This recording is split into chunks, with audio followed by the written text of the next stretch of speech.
in memory of Professor Heinz Steinberger, who is regarded as the father of endoscopic sinus surgery.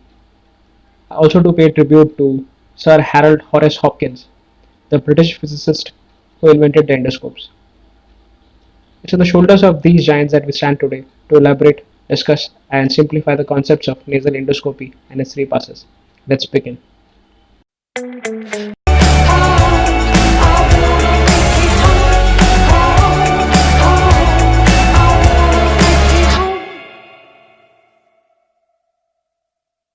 I'm Dr. Manu S. Babu.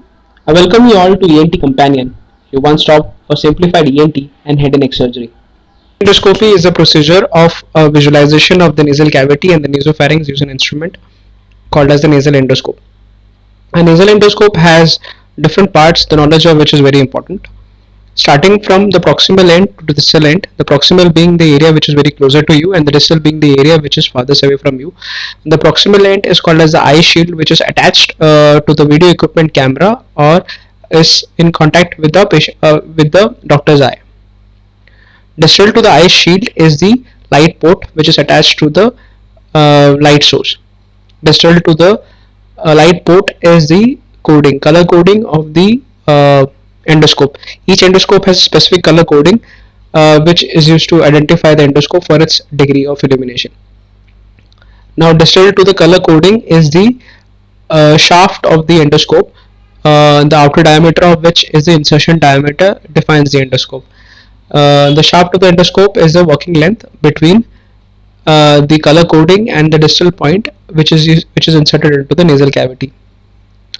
Now the distal point is the of the angled endoscope is slightly curved and defines the instrument axis, which has a particular optical axis and the illumination axis, which is again divided into the optical field of view. Now there are different types of endoscopes. Categorically, the adult endoscope, which has an outer diameter of 4 millimeters, and a pediatric endoscope which has an outer diameter of 2.7 millimeters. The range of the endoscope is defined by the angle of the endoscope, notably 0, 30, 45, 70, 90 and 120 degrees. Each is 18 centimeters long. The 0 degree endoscope is most commonly used. It has a direct forward looking orientation. The 30 degree scope is the endoscope of choice for diagnostic nasal endoscopy. It allows better visualization of the structures in the lateral wall of the nose.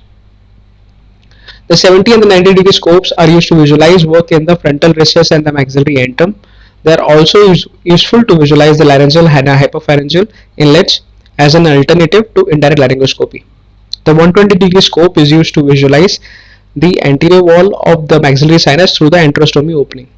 Now, the color coding of the endoscope is very specific, like green color is the color coding for 0 degrees, red for 30 degree, black for 45 degree and yellow for 70 degree. Now this picture shows the procedure of diagnostic nasal endoscopy, which is usually done after an anterior rhinoscopy using a bullseye lamp and a Thadicum nasal speculum. The patient can be in a supine position but is preferably in a sitting position, and the examiner is in front of the patient holding the nasal endoscope attached to a camera and a light source. The image of the endoscope is projected on a monitor. The patient in the supine position with the nasal cavity is anesthetized with 4% xylocaine, oxymetazoline or xylometazoline. The endoscope is then introduced into the nasal cavity and the image is visualized on the monitor. Now, benefits of nasal endoscopy: it allows detailed examination of the internal nasal anatomy, helps to determine causes of congestion or obstruction, helps in the accurate diagnosis of sinusitis, helps determine sites of nasal bleeding, allows diagnosis of polyps or nasal tumors. It is very safe and causes minimal discomfort and requires no sedation or radiation. It has minor risk, that is mild and temporary discomfort, minor nosebleeds, and may cause temporary congestion, runny nose. Now coming to the most important part of the diagnostic nasal endoscopy are the three passes. These are specified techniques and using the rigid nasal endoscopes to visualize majority of the structures of the nasal cavity and the nasopharynx. There are three in number, starting with the first pass. The first pass is used to visualize the inferior meatus and the nasopharynx. It is along the floor of the nose. If the inferior meatus is too narrow, it lies then turbinate by Freer's elevators. Once adequate access is established, the examiner will see the nasal lacrimal duct. After inspection of the inferior meatus, the scope is advanced through the nasal cavity towards the nasopharynx. The eustachian tube orifices, torus tuberous, adenoid pads, and entire nasopharynx can be visualized by rotating a 30-degree endoscope. The second pass is used to visualize the sphenoethmoidal recess between the middle turbinate and the septum. It is also used to visualize superior turbinates and the nasal and the natural sphenoidal ostium and using a 45-degree or 70-degree scopes. The third pass is the final portion of the examination occurs while withdrawing the endoscope. The scope is rotated laterally beneath the middle turbinates to gain access to the deeper areas of the middle meatus. It helps in the visualization of the bulla, the hiatus seminaris, the infundibular entrance, and the uncinate process while withdrawing the endoscope. To simplify, this is the picture of the first pass used to visualize the inferior meatus between the inferior turbinate and the lateral wall of the nose. The inferior meatus shows the opening of the nasal lacrimal duct covered by the valve of Hasner's, that is a mucosal valve, and secretions of the nasal lacrimal duct can be elicited by pressing the medial canthus of the same eye. This is another picture of first pass used to visualize the nasopharynx, particularly to visualize the eustachian tube orifice between the salpingo-palatine fold anteriorly, the torus tuberous, which is the mucosal thickening of the cartilaginous portion of the eustachian tube, posterior-superiorly, posterior-inferiorly by the salpingo-pharyngeal fold, and inferiorly by the levator fold, which is by the levator velar palatini muscle, which is the muscle of the palate. Now, posterior to the salpingo-pharyngeal fold and the torus tuberous is the fossa of Rosenmuller, which is the site of origin of the nasopharyngeal carcinoma, which is bounded inferiorly by the posterior floor of the nose or the dorsal soft palate, and superior to the fossa of Rosenmuller is the posterior wall of the nasopharynx, which is bounded posteriorly by the clivus and the first two cervical vertebra. Now, this is the area of the adenoid pad in children and teenagers. Now, this is the area of this is the second pass showing the sphenoethmoidal recess between the middle turbinate and the nasal septum, bounded inferiorly by the choana. Now, this is a picture of the third pass used to visualize the middle meatus. From middle to lateral is the septum, the middle turbinate, which is medialized towards the septum to visualize the middle meatus, between the middle turbinate and the uncinate process. The area between the bulla ethmoidalis and the uncinate process is the hiatus semilunaris, which leads into a three-dimensional space called as the infundibulum. Now, to understand the terminologies and the basic procedure of the diagnostic nasal endoscopy and the three passes in general, let us look at a video by Professor Steinberger of a cadaveric dissection. We start with the examination of the nasal cavity. To orient you, this is the left nasal cavity. There is a septum on this side and the lateral nasal wall this side. This is the middle turbinate, the uncinate process, and the lateral nasal wall.